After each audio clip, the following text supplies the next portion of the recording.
An 84-year-old woman was pulled from her home in the middle of the night. Her daughter is one of the most recognized faces in American television. There is a $1 million reward. The FBI is involved.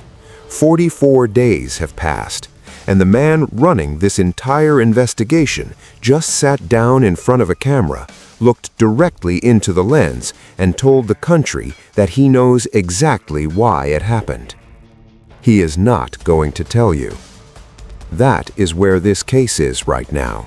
And before you decide how you feel about that, there are things you need to know about this investigation, about the man controlling its public narrative, and about a series of decisions made in the weeks since Nancy Guthrie disappeared that have quietly, methodically undermined the public trust this case depends on. My name is on this channel, and I have been following this from day one. What you are about to hear is sourced, it is documented, and it is going to change how you see every press conference you have watched so far. February 1st, 2026, Tucson, Arizona. Nancy Guthrie, age 84, mother of Today Show host Savannah Guthrie, is reported missing. The sheriff of Pima County, a man named Chris Nanos, does something he almost never does for a missing persons call. He goes to the scene himself. That single decision tells you everything you need to know about what that house looked like when the door opened. Blood near the entrance, confirmed as Nancy's. The doorbell camera physically torn from its mount, not knocked loose, not damaged, removed. Her medications untouched on the counter. Her phone and her Apple Watch left behind. The woman did not walk out of that house. She was taken out of it. Nanos read the scene in under a minute. He called in homicide investigators. Now here is the question this video is built around. Not whether Nancy Guthrie is still alive, though that question haunts every person following this case. The question is this: is the man standing at the podium giving you the truth, the whole truth, or something carefully shaped to look like it? Before we go any further, I need you to do something right now. If you found this video, that is not an accident. The algorithm does not love content like this. It does not push stories that ask hard questions about powerful people.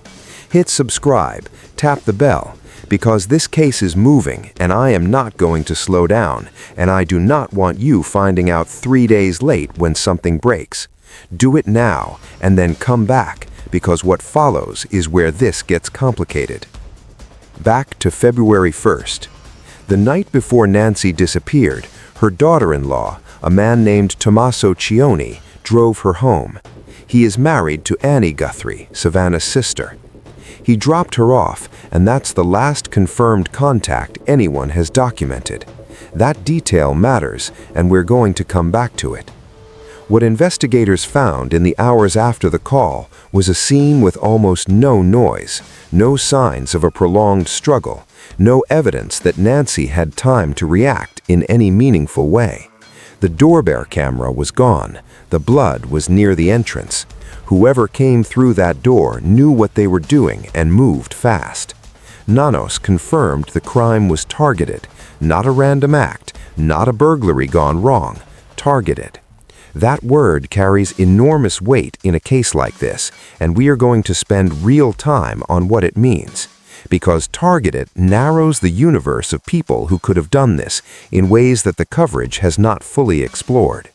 But before we get to what Nanos said, and before we get to the statement that changed the temperature of this case entirely, there is something that has to be addressed. Not because it is easy, because it's the reason a significant portion of the people following this case have already lost faith in the investigation. It's the reason some of them have stopped watching the press conferences. And it's the reason when Nanos steps to the podium now, the trust he needs from the public is no longer automatic. The Arizona Republic published an investigation. It was sourced directly from El Paso Police Department records. What it found is now part of the verified public record of this case, and this video is not going to skip past it.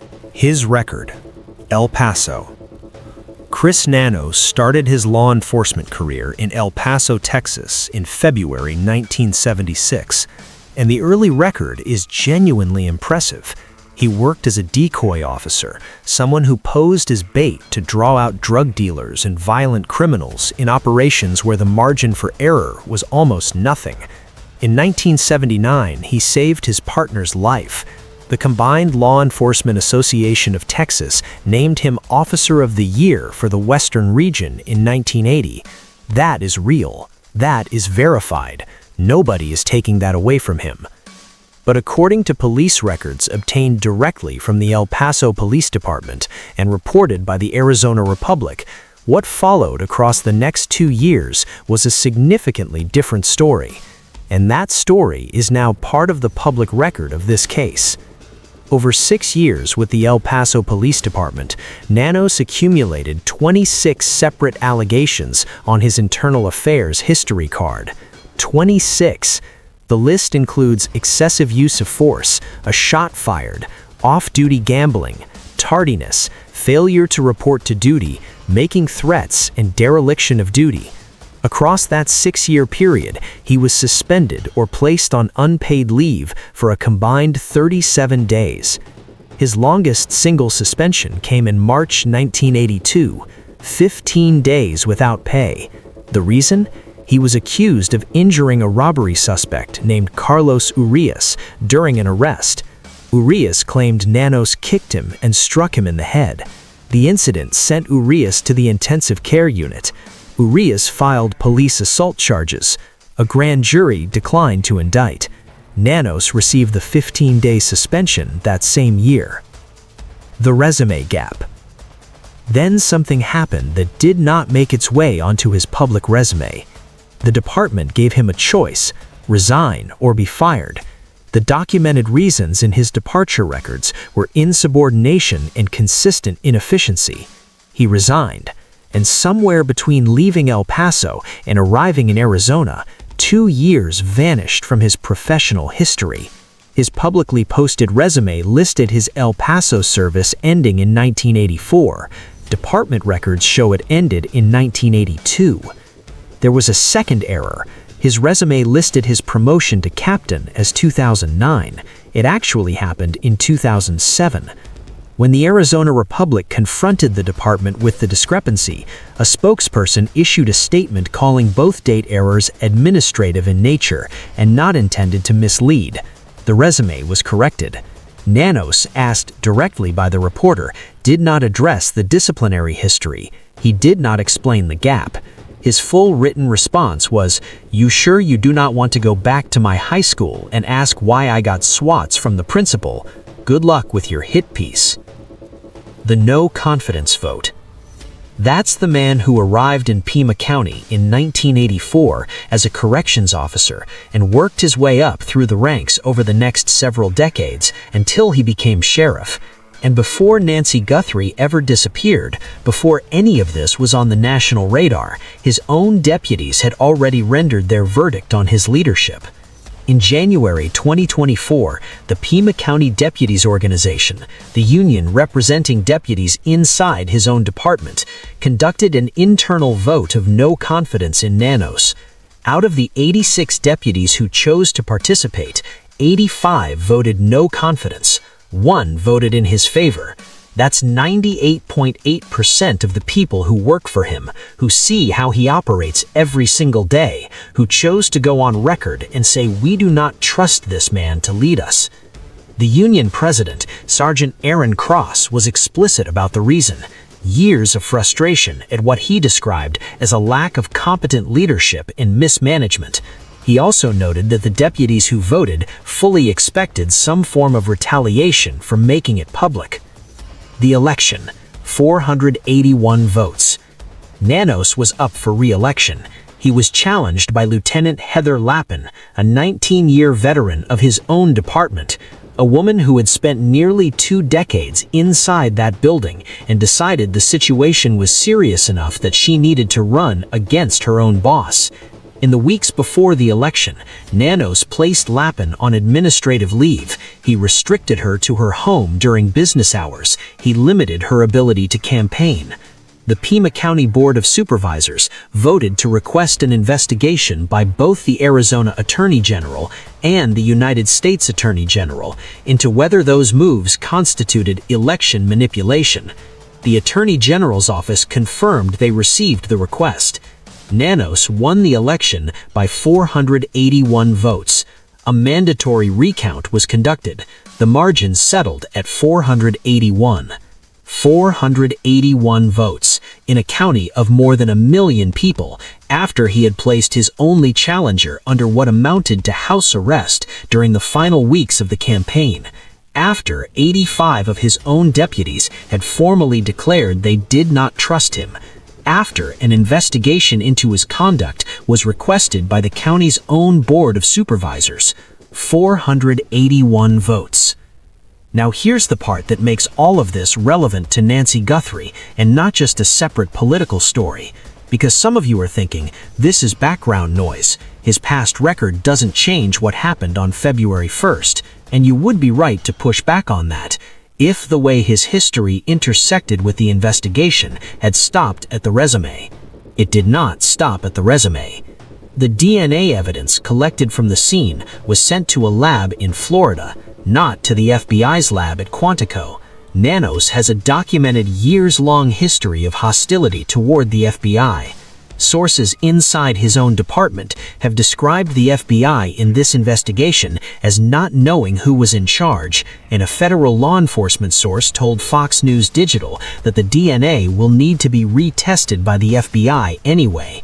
The time cost of sending it to Florida first has not been erased, it has been deferred. A neighbor's Ring camera, positioned on the side of their house facing Nancy's property, went dark on the night of the abduction. Same side, same window of time. Law enforcement did not contact that neighbor until 5 weeks into the investigation. 5 weeks. That's not a minor oversight in a case where the first 72 hours are the most critical window. That's not a clerical error. That's a decision, or the absence of one, that may have cost this investigation something it cannot recover. This is the part where this case stops being background noise and gets genuinely complicated. Before we go there, if this breakdown has been useful, share it. Text it to someone following this case. Post it, because the more eyes on this, the more pressure on the people who need to be answering questions. All right, let's keep going. March 12, 2026.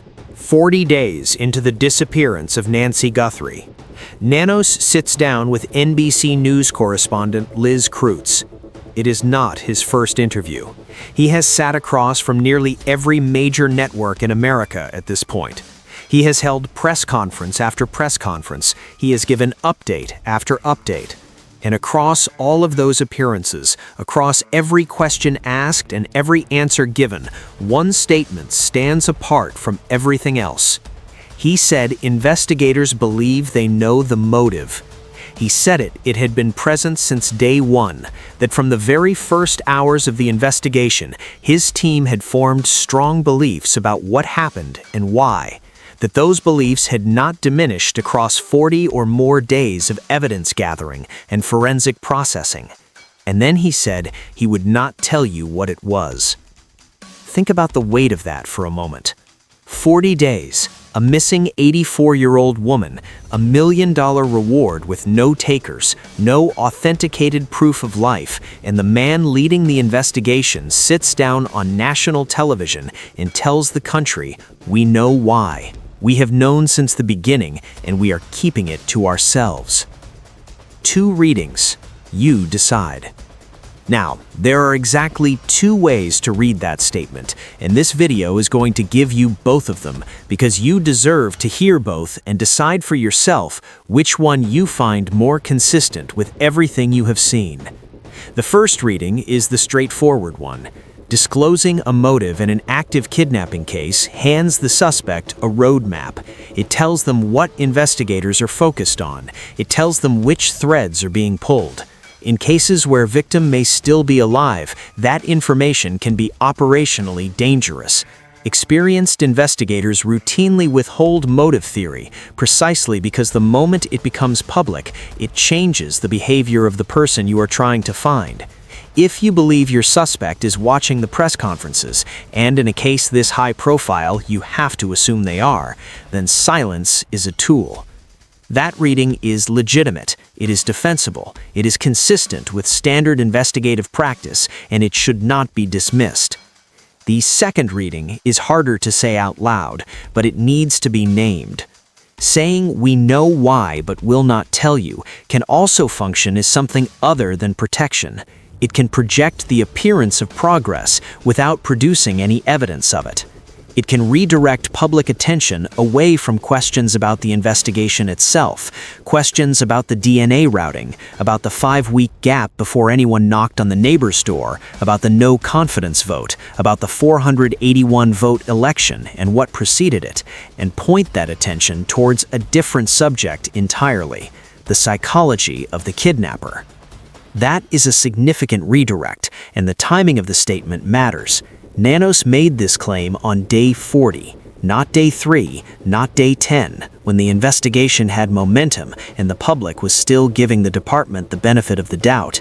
Day 40, when the questions about structural problems in the investigation were getting louder, when the Arizona Republic story had already published, when the credibility of the man at the podium was already under scrutiny from people who had spent weeks watching him speak. Was March 12th the first day he could have said this, or was it the day he needed to say something that would change the conversation? That question has not been confirmed by any independent source. The alternative reading, that Nanos is withholding a genuine motive theory for the professional reason of not handing the suspect a roadmap, is equally supported by the available evidence. Both things are true at the same time, and the audience watching this will have to decide which reading they find more consistent with the full picture. The Tommaso angle. But here's what is not in dispute. He said targeted. He said it clearly, and he said it more than once. This was not a crime of opportunity, not a random act, not someone who drove through a neighborhood and saw an open door. Someone chose Nancy Guthrie specifically. Someone knew enough about her home, her schedule, her security setup to remove the doorbell camera before it could capture anything usable. Someone knew that the Ring camera on the neighbor's side of the house would go dark that night. Someone came prepared. Targeted means the answer to who did this almost certainly lives somewhere close to Nancy Guthrie's life, her routines, her relationships, the people who had access to information about how she lived and where she lived and what her home looked like from the inside. Tommaso Cioni is 50 years old. He lives in Tucson, Arizona. He is married to Annie Guthrie, Savannah's sister. He is Nancy Guthrie's son-in-law. And on the night of January 31st, he drove Nancy home. He is the last known person to have seen her alive before she disappeared. That is documented. That is not disputed by anyone. What is alleged, and the word alleged is doing real work in that sentence, comes from journalist Ashley Banfield, who claimed on her podcast, citing what she described as a law enforcement source, that Tommaso Cioni was a prime suspect in this case. The source was never named publicly. The claim was never confirmed by any law enforcement agency. The APRSD stated at the time that there were no named suspects and no persons of interest. And then, on February 16th, Nanos stepped to the podium and publicly cleared the entire Guthrie family, every member, all spouses. He called the online suspicion cruel and shameful. But here's what did not resolve quietly after that clearance. Tommaso and Annie's cars sat in an evidence bay for weeks after the family was publicly declared clear. Searches continued at their property. Items were still being photographed and removed. The department's own statements described them as victims, while the investigative activity around them continued in ways that did not match the public characterization. You can publicly call a family victims on a Monday and still have their car in your evidence bay on a Friday. Both of those things happened in this case. They are both documented. The audience watching this gets to decide what to make of that gap, because the gap has not been explained. What is not in dispute is this. The man overseeing this investigation publicly cleared a family while his department continued conducting investigative activity around that same family. He has claimed to know the motive since day one and has provided no evidence to support that claim. And the DNA evidence that may be the best path to an answer is sitting in a lab that was not the FBI's first choice, waiting to be retested. None of that means Nancy Guthrie cannot be found. None of it means the investigation has failed.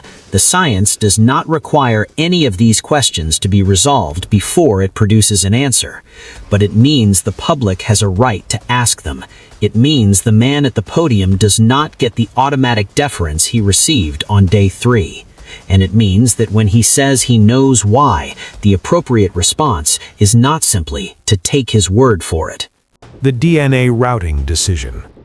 Let us go back to the DNA. Because in a kidnapping case where no witness has come forward, where no ransom has been collected, where no authenticated proof of life exists across 44 days, the physical evidence is not just important, it is everything. It is the one thread that does not depend on someone deciding to talk. It does not require a confession. It does not require cooperation from anyone. It is either there or it is not. And in this case, investigators confirmed early that biological material was recovered from the scene.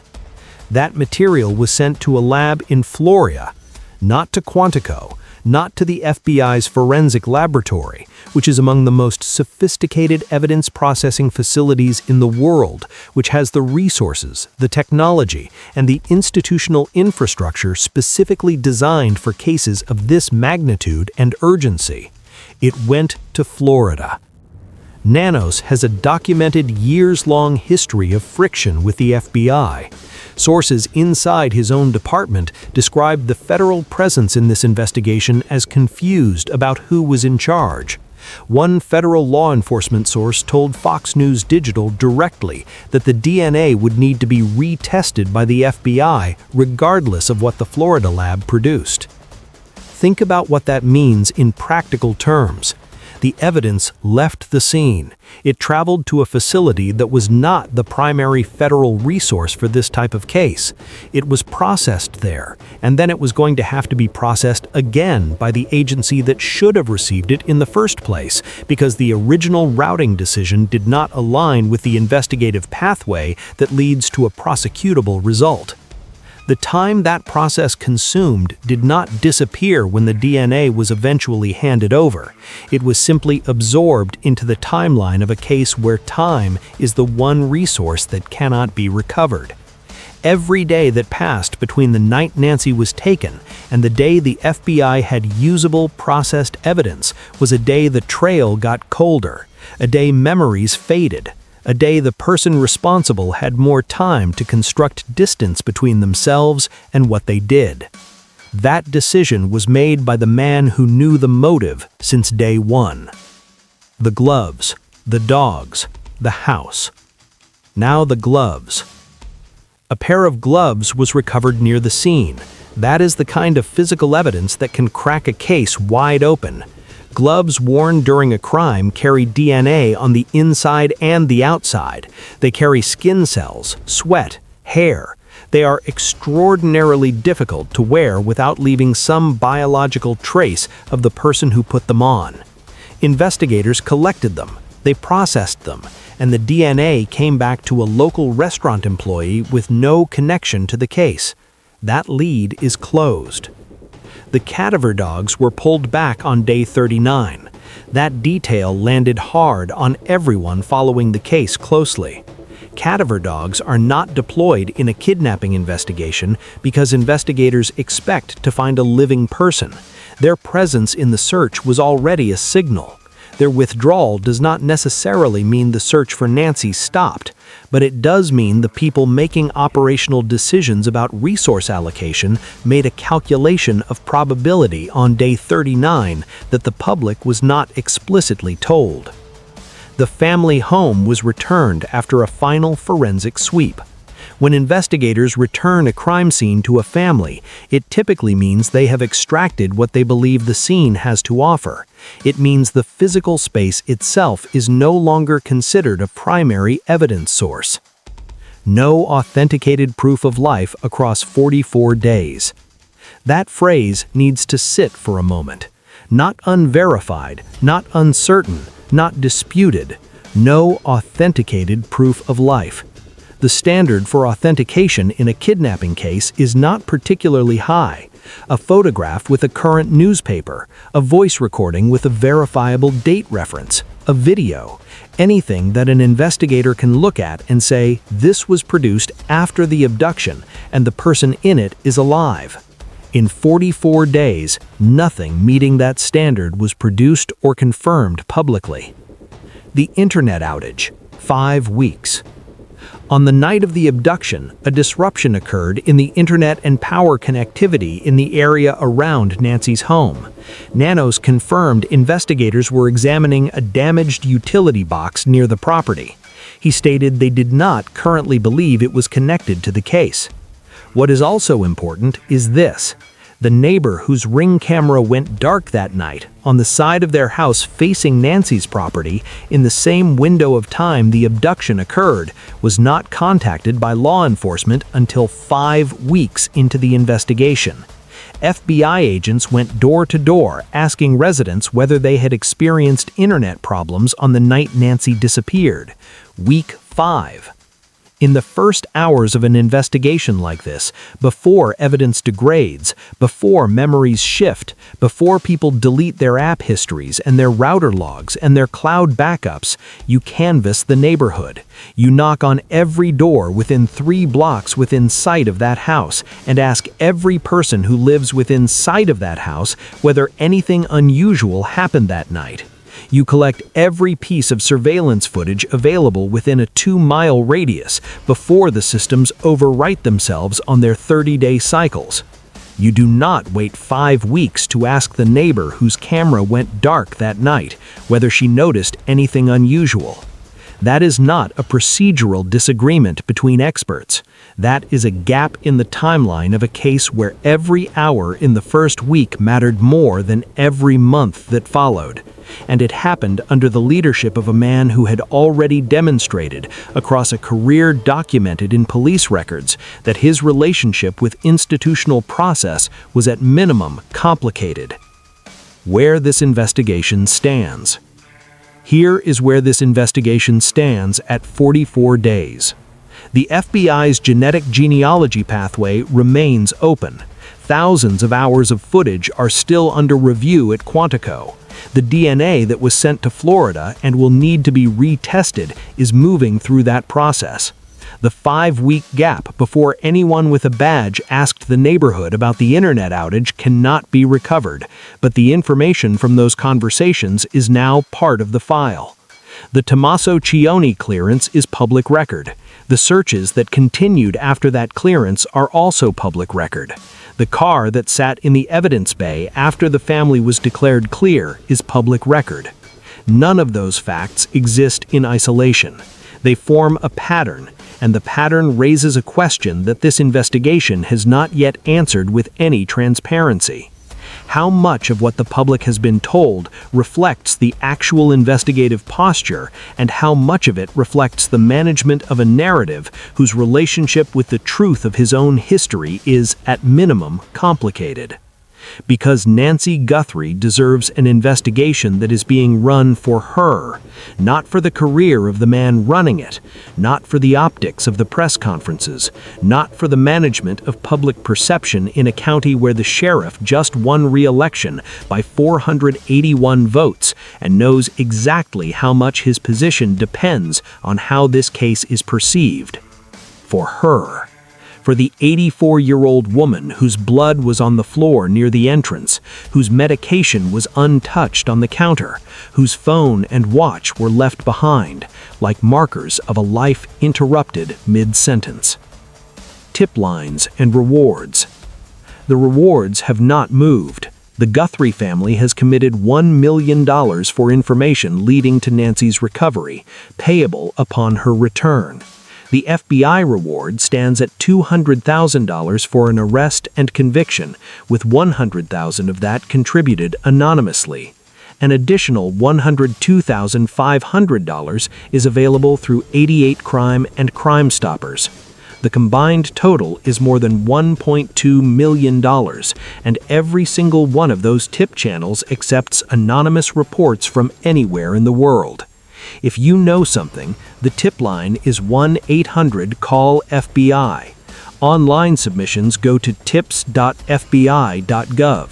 The Pima County Sheriff's Department tip line is 520-351-4900. Those numbers are not decoration. Someone watching this video right now may have a piece of information they don't realize matters. A name they heard, a car they saw, a conversation that felt strange at the time and has not stopped feeling strange since. The reward exists because that information has a value, and the people offering it understand what it is worth. Why the science still matters. Here is what the people who have lost faith in this investigation need to hear right now. And this is directed specifically to the people who stopped watching the press conferences, the people who have already quietly accepted the worst possible outcome for Nancy. The people who look at 44 days and no proof of life, and a sheriff with 26 internal affairs allegations and a DNA sample sitting in the wrong lab, and conclude that the system has already failed her. The science has not failed her. The science does not care about the press conferences. It does not require Chris Nanos to be competent. It does not need the FBI and the Pima County Sheriff's Department to agree who is in charge. It does not wait for the politics of an investigation to resolve before it produces an answer. It runs on its own timeline, through its own processes, and it has solved cases that looked far more impossible than this one. Genetic genealogy identified the Golden State Killer, a man who terrorized California for over a decade, who had evaded law enforcement through decades of cold cases and dead ends and failed investigations, was ultimately identified not through a confession, not through a witness, not through a surveillance camera, but through a single relative's profile in a public DNA database. Someone who shared his bloodline submitted a consumer DNA kit without knowing what that sample would eventually unlock. The algorithm did the rest. Brian Kohberger was connected to the Idaho murders exactly through the same process. Family members who had never been to Idaho, who had no involvement in the case, who simply wanted to know their ancestry percentage, submitted their DNA to a consumer database. That data created a biological thread that investigators followed back through the family tree and directly to Kohberger. He had never submitted his own DNA anywhere. It did not matter. The suspect in the Nancy Guthrie case may never have submitted their own DNA to any database. That calculation may feel like protection. It is not protection, because a parent, a sibling, a cousin, an aunt, an uncle, a second cousin who did a 23andMe kit on a Tuesday afternoon 3 years ago without thinking twice about it, any one of those people may have created the thread that is being pulled right now at Quantico. That data point may already be inside the system. The analyst working this case may already be 3 steps into a family tree that ends at the person who walked through Nancy's door. Cell tower analysis does not require a confession. It requires a phone to exist within range of a tower during a specific window of time, and almost nobody moves through the world anymore without a phone. The data exists. It is being subpoenaed. It is being cross-referenced against the footage being reviewed at Quantico. Thousands of hours of footage from cameras across Tucson, from traffic systems, from business surveillance, from residential systems, are being examined frame by frame by people whose entire job is to find the one image that does not fit. The answer to this case is sitting somewhere in that evidence. It was placed there the night Nancy was taken by the person who took her, and it cannot be retrieved. The science will reach it. The only question is when. That is not optimism. That is the documented record of what forensic science has produced in cases that looked exactly like this one at the 44-day mark.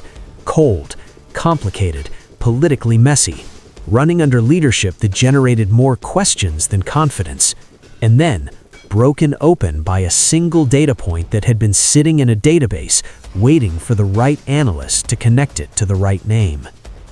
Before we close, I want to stop for a moment and say something directly to the audiobook VN community watching this. You have been here for every update on this case. You have been dropping questions in the comments that the mainstream coverage is not asking. You have been sharing these breakdowns with people who need to see them, pushing this content into corners of the internet where the algorithm refuses to go on its own. That is not a small thing. That is the reason this story stays alive when the cameras move on to the next news cycle and Nancy Guthrie becomes a footnote instead of a person. The coverage moves. You do not. And that matters more than I can say in a single video. This channel exists because of exactly that. Because there are people out there who are not satisfied with the version of events that gets packaged and broadcast and handed to them on a schedule. If you haven't subscribed yet, do it now. If you're watching this later, check the pinned comment because I will be dropping updates there as this case develops, and I'm not going to wait for a press conference to tell you what's happening. The close. Now, here is where this case actually stands. A woman is missing.